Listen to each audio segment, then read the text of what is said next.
Welcome to the channel, The Pop Enthusiast. I am Paul, and in today's video, we're going to take a look at the most recent Suicide Squad movie pops. James Gunn, director, writer, just came out streaming on HBO Max recently. My wife and I watched it last night. We're going to talk about the movie. We're also going to review the pops. We have most of the pops already that have come out. So before we jump into it, make sure you like and subscribe to the channel so you can get future notifications on Funko Pop and pop-related culture videos like this. Also, this video is sponsored by Mercari, the selling app where you can buy and sell pretty much anything. So let's check out the Suicide Squad Funko Pops and talk a little bit about the movie. There are spoilers, so you've been warned. Okay, so this new Suicide Squad movie by writer-director James Gunn, I thought was pretty good. It was very entertaining. It was much better than the first Suicide Squad movie that came out. A lot more colorful characters, a lot more genuine humor. It was pretty bloody and gory, and we are going to talk about what happens in the movie as we go through the pop, so that is another spoiler warning for you. But overall, I liked it. You know, I thought it's rewatchable, in my opinion. I can watch it with someone else that hasn't watched it before and still enjoy it, maybe see things I didn't see the first time around. Not very complex of a movie, but there is one pop I am hoping that they make in a 6 or 10 inch version, and if you've already seen the movie, you probably know which character I'm talking about. But we'll get to that later. But first up, let's look at the actual Suicide Squad exclusive pops that have come out. So the first one is from the recent event FunCon that just happened, and I was able to snag this on, I believe, Hot Topics website. So this is the character TDK, the Detachable Kid. And the reason why he's called the Detachable Kid is, you might be able to see in the pop here, he can detach his appendages and still control them. And so one of the opening scenes in the movie is the first squad of the Suicide Squad kind of attacking an island, and they're under heavy fire, and TDK detaches both of his arms, and his arms fly at the enemies and start punching them and everything. So as interesting as a power that sounds, as you might believe, he doesn't make it. He dies.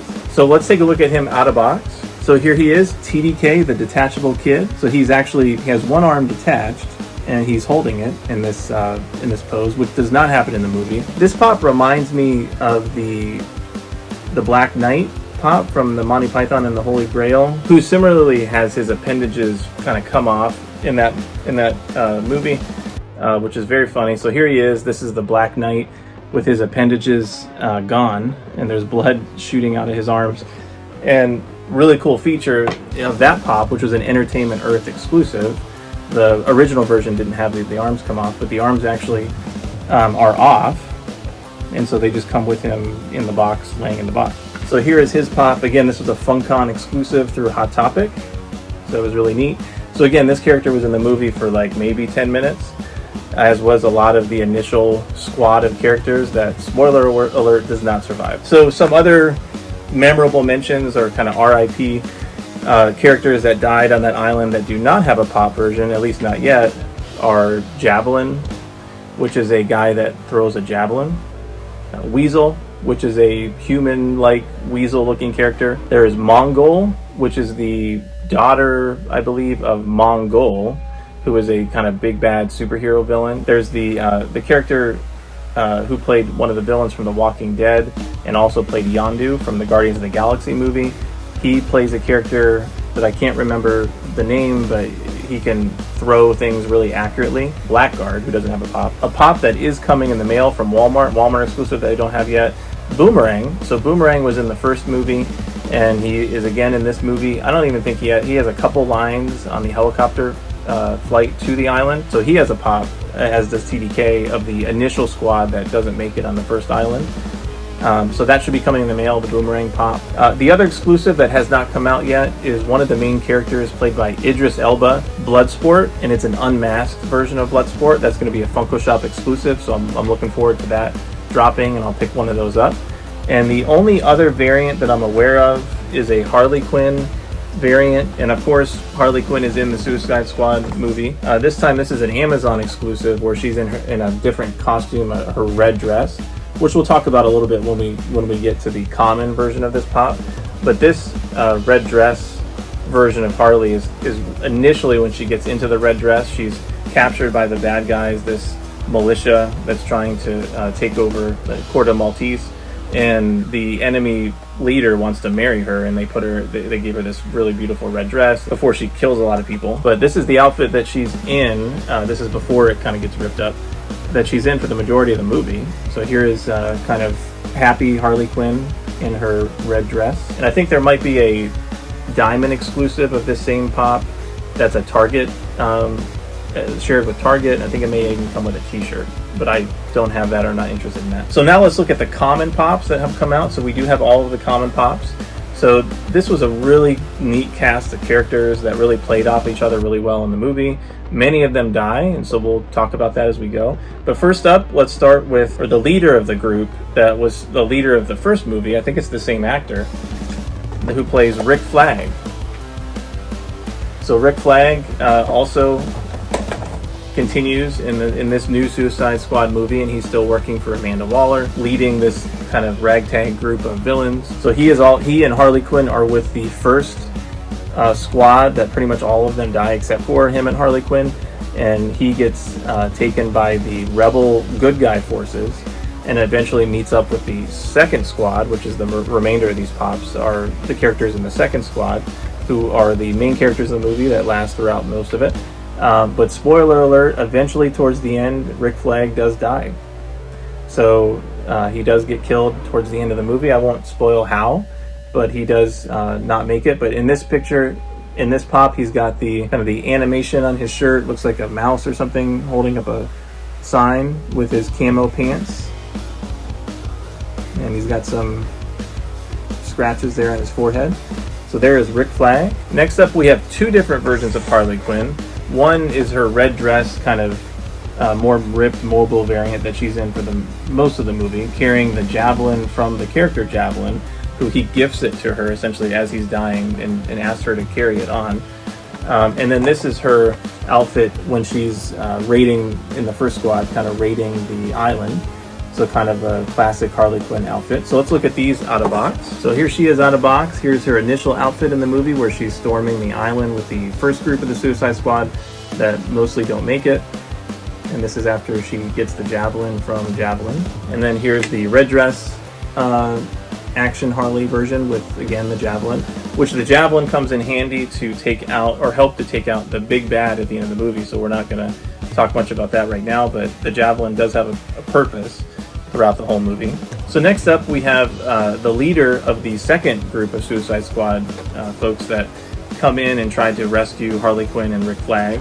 So the first is Idris Elba's character Bloodsport. So here he is with his armored outfit and his really creepy mask that reminds you of kind of Alien, the Alien movie back in the 80s.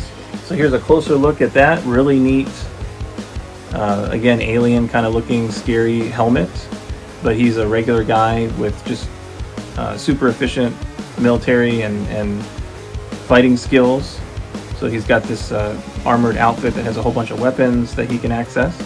So again, Idris Elba played this role, and so he is essentially the main character of the movie along with Harley Quinn. His sidekick on this second squad team is a character played by John Cena, the WWE wrestling star, called Peacemaker. So Peacemaker is kind of a hardcore military fighting specialist that he is trying to create peace, but is willing to do as much damage and death as he needs to or can to get peace. So he's very, very kind of hypocritical character. I thought John Cena did a pretty nice job adding some humor to the movie and playing kind of this corny character with this corny, looking mask. At one point, it gets called a toilet seat, which it kind of looks like that. So here is Peacemaker, played by John Cena. So there is a twist towards the end of the movie that involves Peacemaker, so I won't talk about that now or spoil that for you. Let's just say his allegiances are potentially questionable. Next up, we have probably my favorite character in the movie. I didn't know much about this character before the movie. This is Polka Dot Man. So Polka Dot Man is played by a pretty kind of damaged individual that doesn't like killing people unless he thinks of them as his mother, and then it's easy. So he says in the movie.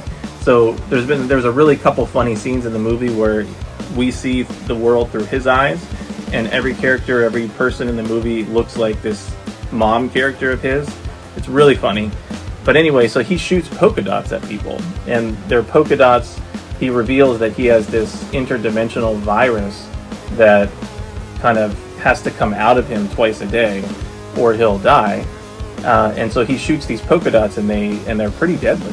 But he is essentially a perfect character for this type of movie, just goofy and deadly enough, and just dysfunctional enough to kind of fit well within the Suicide Squad group. So next we have a character called Ratcatcher 2, which is played by a French kind of younger female who takes after her father, who is Ratcatcher 1, and they have this device where they can call and kind of tell rats what to do. And so there's a lot of scenes. If you don't like rats, you're probably not going to like these scenes, but there's a lot of rats that come out of the woodwork and do her bidding.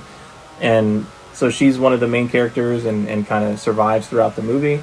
So she is holding a friend of hers called Sebastian, a rat that has a cape and is a character throughout the movie. So here she is out of box with her rat catcher, almost looks like a gas mask on. And then there's Sebastian, her friend, her rat friend. So she and Idris Elba's character Bloodsport have some interesting dynamics going on, where he's afraid of rats, and he shares why in the movie. But eventually, and Sebastian is always trying to somehow get near him, and he actually waves, the rat waves at people.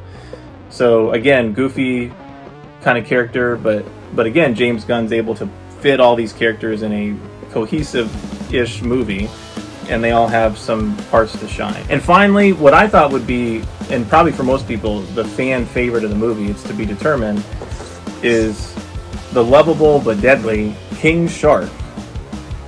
So this character was super funny. He's kind of comes across really, really dumb and doesn't really say too much, but is super strong, super deadly.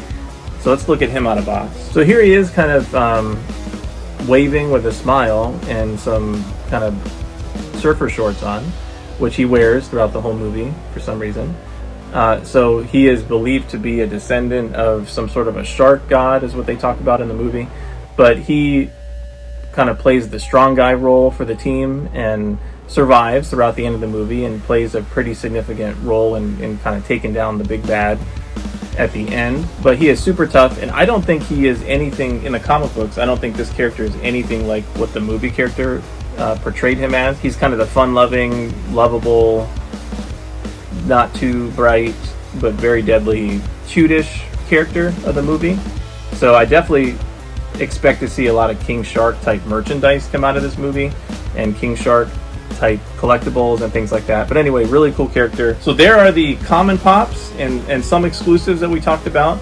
Now I would love for them to create a 6-inch or maybe even a 10-inch pop of the big bad at the end of the movie, which really had no business being a part of the Suicide Squad movie, because this big bad is really Justice League level big bad, and the Justice League would struggle with fighting this enemy, and has in the comic books. The big bad reveal was it's Starro. So Starro, if you don't know, is this alien gigantic starfish that came from space and can shoot mini Starros out of its armpits, and these mini starfishes attach to your face and essentially take that person over. So it kills the person, and then it's essentially a zombie, and they just walk around and doing Starro's bidding. So it's a really menacing, really dangerous big bad that the Suicide Squad has no business or no way that they would be able to beat Starro, but in this movie they do somehow. But I would love to see a 6 or 10-inch version of Starro. That would be awesome. There's a couple other characters in the movie that it would be neat to see a Funko Pop of. One would be Amanda Waller, who's kind of the leader behind the Suicide Squad that kind of manipulates and twists the arms of all these different characters to get them to be on this team. She's pretty cutthroat and ruthless. And also one of the villain scientist guys that had these, he's called the Thinker, and he has all these little tubes coming out of his head that apparently help him think good. He had been studying Starro for the last 30 years, last several decades. So it'd be neat to see it. He would probably look pretty cool in a pop form as well, but he was pretty integral to the story. So there you have it. The Suicide Squad overall was entertaining, maybe a little bit too gory than it needed to be, but the humor was on point. It was a great cast of characters. They meshed well. I had fun watching it. You know, my wife enjoyed it as well. So check it out if you haven't already, and hopefully you have, because there's been some spoilers in this video. But here are the Funko Pops from that movie. So if you like this video, make sure you click the like button and subscribe to the channel, The Pop Enthusiast. Let me know what you think in the comments. And as always, happy hunting, and we'll see you next time.